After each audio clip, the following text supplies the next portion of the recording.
You recently posted a video on LinkedIn where your 3D printer was printing yellow pigmented concrete. It looked gorgeous. And in your post, you said that it's taken 4 years of research, 4 years of hard work to come to this point. What's so special about this new concrete mix that you all have created? Yeah, first, I just want to explain that's really key in our company. Is like we're always trying to be at the state of art of the technology and the development.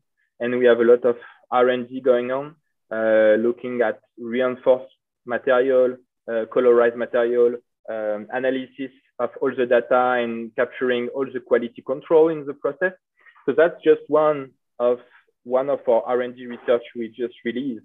It's like whole idea we are working on since a lot of time is to colorize as it goes the color in the concrete and not just paint it, but it's inside Integral the material. color. So Yes. we have some integrate color.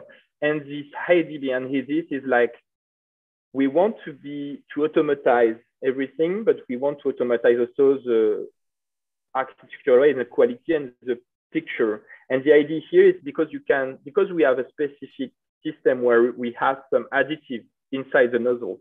What we do is we add some color directly inside the nozzle. So when we start with a white premix of cement, we inject some color. And the idea is just here we start with yellow. So we go from white to yellow to white to yellow. So we can manage. And if you imagine a big roll, you can imagine to have a picture trying to draw because you can change directly during the print the color you want. And it's like pixel design when you put the color.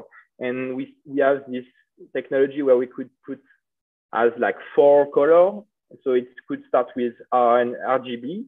And you start to have you can start to make a real painting on the wall. And it's not paint, it's like inside. So it's really good for durability and stays the color for a long time, etc. So even if there are micro fractures or chips or something, you can still see the color all the way through the wall. It's not just on the surface. Exactly.